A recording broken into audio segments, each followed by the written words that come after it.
যদি মন খারাপ থাকে তাহলে মায়ের পাশে গিয়ে বসো।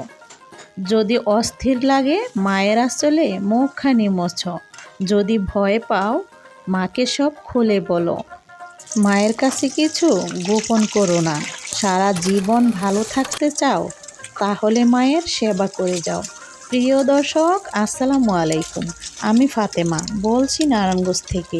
সবাইকে ওয়েলকাম জানিয়ে শুরু করছি নতুন দিনে নতুন আরও একটি ব্লগ ভিডিও। আশা করছি পুরো ভিডিওটি আপনারা শেষ পর্যন্ত দেখবেন। ইনশাল্লাহ আপনাদের কাছে ভালো লাগবে। সকাল সকাল ঘর ঝাড়ু দিয়ে চলে আসলাম পাখির রুমে। সেখানে এসে নুডলস সিদ্ধ বসিয়ে দিলাম আর ঝটপট করে নুডলস রান্না করতেছি। কারণ হচ্ছে ছেলে কলেজে চলে যাবে, মেয়ে কলেজে চলে যাবে, তাদের যেন খাইয়ে দিতে পারি। এই জন্য ঝটপট এই নুডলসটা অন্তত রান্না করতেছি, তারা যেন খেয়ে যায়। তারপর আপনার ভাইয়াকেও বললাম যে তুমিও খেয়ে নাও। তো বিছানাপাতি তো ওঠানো হয় নাই, এখন বিছানাপাতি তুলে তারপর হচ্ছে নতুন বিছানা চাদর বিছিয়ে দিচ্ছি। আসলে নতুন বলতে হচ্ছে মানে আগেরটা চেঞ্জ করে আবার একটা বিছিয়ে দিচ্ছি এই আর কি। তো এই তো এক এক করে সব বিছানাপাতিগুলো টান টান করে নিব। তো এই রুমের তো বিছানা চাদর চেঞ্জ করলাম, কিন্তু ছেলের রুমের বিছানাপাতি ঠিকঠাক করে নিব, মেয়ের ঘরেটাও। তো এই তো ছেলের রুমে ঢুকলাম। এই গাছটাতে পানি দিতে ভুলে গেছি, তো ভাবলাম আগে এখনই পানি দিয়ে ফেলবো, নয়তো আমি ভুলে যাব। আমার আবার ভুলে যাওয়ার অভ্যেস আছে, যেহেতু এটা ঘরে থাকে, ছেলের ঘরে একটু কমই আসা হয়, তো এই জন্য এটাতে পানি দিতেও আমি ভুলে যাই। তো পানিটা প্রথমে দিয়ে তারপর বিছানাপাতি গুছগাছ করে নিচ্ছি। ও চলে গেছে কলেজে, মেয়েও কিন্তু কলেজ চলে গেছে। তো ওদের বিছানাপাতি ঠিকঠাক করে নিলাম, আমাদেরটাও নিলাম। তারপর হচ্ছে চলে যাব বারান্দাতে গাছগুলোতে পানি দেওয়ার জন্য, কারণ সকাল সকাল উঠে গাছে পানি দিতে পারিনি রান্না করার জন্য। হচ্ছে ওই সময়টা ব্যয় হয়েছে, কারণ হচ্ছে সকাল সকাল পানি দেওয়াটা গাছে বেশি ভালো। তো কি আর করব, যেহেতু কাজ করছিলাম এখনই দিয়ে ফেলতেছি।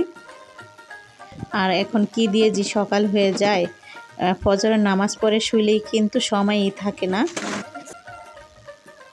এই তো বাজারপাতি পাঠিয়ে দিল আপনাদের ভাইয়া। তো এখন আমি সেগুলোকে গুছিয়ে নিব। এখানে আদা আছে, পেঁয়াজ আছে, রসুন আছে, আর কত বলবো নাম আর বলতে পারবো না, দেখতে থাকুন। এই তো কাঁচামরিচ, ক্যাপসিকাম, পেঁপে, টমেটো, তারপর বাঁধাকপি, ফুলকপি, এরপর হচ্ছে ধনিয়া পাতা, গাজর, আর আছে লাউটাও কিন্তু কপির মতোই দেখা যাচ্ছে, গোল টাইপের। কলা আছে, আলু আছে। এখন আমি গুছিয়ে রাখবো। এখানেই আমি রসুন, আদা, পেঁয়াজ, আলু রেখে দিই। তো এই তো রেখে দিচ্ছি, আর এইখানটাতে বসেই আমি কাটাকাটি করি, একদমই সুবিধা হয় আমার। হাত দিয়ে দিয়ে আমি নিয়ে কাটতে থাকি। পাখির রুমের সিঙ্কের পাশে কিন্তু আমি এটা রাখছি, আর হচ্ছে এই জায়গাটাতে বসে কাটাকাটি করার যে জায়গাটা সেটা। তারপরে যে কলা যে আনলো সেগুলো আমি ঝুলিয়ে রাখতেছি, একদিন থাকলে কিন্তু পেকে যাবে, যদি একটু শক্ত আছে, পুরোপুরি পাকে নেয়।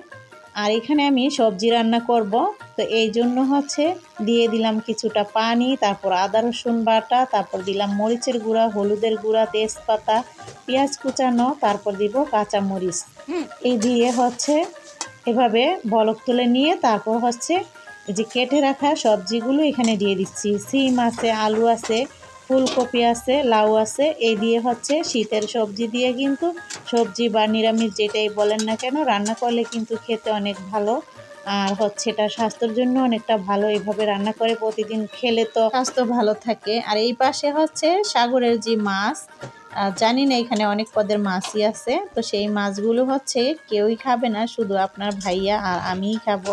ছেলেমেয়েরা তো এইসব পছন্দ করে না, তো আমি মাখিয়ে নিলাম। আর ভাজার জন্য তেল দিয়ে দিলাম। এক এক করে মাছগুলোকে ভেজে নিতে হবে, না ভেজে তো এই মাছগুলো খাওয়াই যাবে না, তাহলে একটা গন্ধ করবে। তো এইভাবে করে আমি ভেজে নিচ্ছি। দেখতে মাছগুলো অনেক সুন্দর, তো খাওয়ার পর কিন্তু ভালোই লাগছিল, মাছগুলো খেতে খারাপ লাগে না। তবে ছেলেমেয়েরা একদমই পছন্দ করে না এই মাছগুলো। এখন আমি এই সবজিটাকে নামিয়ে হচ্ছে বাগার দিয়ে নিব। এখানে দিয়ে দিলাম তেল, একটু বেশি পরিমাণে তেল দেওয়াটাই ভালো। রসুন থেতু করে নিয়েছি আর পেঁয়াজ কুচি লাল লাল করে ভেজে তারপর বাগারটা দিয়ে দিব। এই তো দিয়ে দিলাম, বাগারটা দিয়ে এখন ভালো করে নেড়ে মিশিয়ে নিব।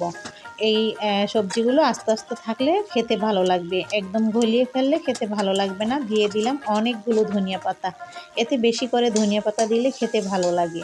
তো দেখুন ওই পাশের চুলাতে আমি ওই মাছগুলো রান্না করবো, এই জন্য পেঁয়াজটাকে ভেজে নিলাম লাল লাল করে। তারপর দিয়ে দিলাম আদা রসুন বাটা, পেঁয়াজ দিয়ে আমি ভুনাটা করব। তারপর দিলাম হাফ চামচ মরিচের গুঁড়া, হাফ চামচ হলুদের গুঁড়া দিয়ে, এরপর হাফ চামচ ধনিয়া গুঁড়া দিয়ে নেড়ে নিলাম। একটুখানি পানি দিয়ে আমি মশলাটাকে ভালো মতো কষিয়ে নিব, আর লবণও দিয়ে দিলাম। ভালো করে অফ ক্যামেরায় মশলাটা কষিয়ে এখন আমি পানি দিয়ে দিলাম, ঝোলের পানি। বলক আসার পর ভাজা মাছগুলো দিয়ে দিলাম, দিয়ে এখন ঢাকনা দিয়ে ডেকে রান্নাটা করতে থাকবো। একটু জিরা গুঁড়া দিয়ে তারপর ধনিয়া পাতা দিয়ে নামিয়ে নিলেই হয়ে গেল। তারপর একটি রেসিপি আপনাদের সাথে শেয়ার করব, সেটা আশা করছি একটু মনোযোগ দিয়ে দেখলে 1 মাস রেখে আপনারা অনায়াসে পেট ভরে ভাত খেতে পারবেন যারা শুটকি লাভার আছেন। এখানে কিন্তু আমি শুটকিগুলোকে কেটে কুটে পরিষ্কার করে রেখেছি। তো ওই পাশে শারমিন কাপড় চোপড় ভিজিয়ে রাখলো, আর ঘরটর ঝাড়ু দিতেছে। তো আমি এই যে শুটকিগুলো যে ভিজিয়ে রেখেছিলাম সেই শুটকি পরিষ্কার করে নিয়েছি। তারপর ব্লেন্ডারে ব্লেন্ড করে নিব। মরিচগুলোও ভিজিয়ে রেখেছিলাম, এখন দিয়ে দিলাম। মরিচ প্রথমে দিলাম, তারপর দিয়ে দিব এই যে বাছা যে শুটকি মাছ ধুয়ে পরিষ্কার করে রেখেছি সেই মাছগুলো। তারপর রসুন দিয়ে দিচ্ছি, আর বেশ কিছু পেঁয়াজ আমি কুচিয়ে রেখেছি, সেটা পরে রান্না করার সময় ব্যবহার করব। তো এখন আমি ব্লেন্ডার করে নিচ্ছি। চাইলে আপনারা পেঁয়াজটাকেও ব্লেন্ডার করতে পারেন, তবে পেঁয়াজটা ব্লেন্ডার না করাই ভালো। এইভাবে একটু বেশ কিছু পরিমাণে তেল দিতে হবে, তারপর পেঁয়াজ কুচি দিয়ে দিলাম।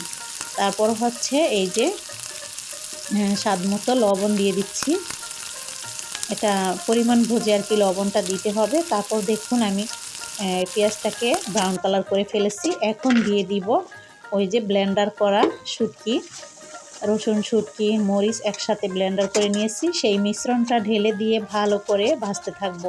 আর ব্লেন্ডারটা ধুয়ে আমি পানি দিয়ে দিলাম, কারণ ওটাতে অনেকগুলো লেগে আছে, এই কারণে পানিটা দেওয়া, নয়তো কোনো পানি দেওয়ার প্রয়োজন নেই। তো দেখুন আমি অফ ক্যামেরাতে কিন্তু বারবার করে কষিয়ে ভাজা ভাজা করে ফেলবো, একদমই কোনো পানি থাকবে না। আর আমি এই ভর্তাটা রান্না করতেছি আমার মেয়ের জামাইয়ের জন্য। এটা আমি বাহিরে পাঠাবো, সিঙ্গাপুরে আমার বড় মেয়ের জামাই থাকে। তো জামাইয়ের জন্য ভর্তাটা বাগার দিয়ে এখন আমি ডিপ করে রেখে দিব। আরও রান্না করব তার জন্য, সেগুলোও শেয়ার করব। আশা করছি সামনের ভিডিওতে সেগুলো আপনারা দেখতে পাবেন। তো এই ভর্তাটা সেখানে যাবে অনেক দিন, কিন্তু এই ভর্তাটাকে রেখে খেতে পারবে। এভাবে ডিপ করে দিলে কিন্তু বেশি ভালো হয়, কারণ নেওয়ার সময় কোনো সমস্যা হয় না। তারপর আজকে কারেন্ট চলে গেছে, রান্নাবান্না ঠিক মতো দেখাইতে পারিনি, খাওয়া দাওয়ার ভিডিওটাও সুন্দর মতো শেয়ার করতে পারিনি। তারপর খাওয়া দাওয়া তো করে নিয়েছিলাম, এখন কাস্টমার চলে আসছিল, আমি ওই সময় ভিডিও এডিট করতেছিলাম। তো তো তাদেরকে কাপড় দেখাচ্ছি।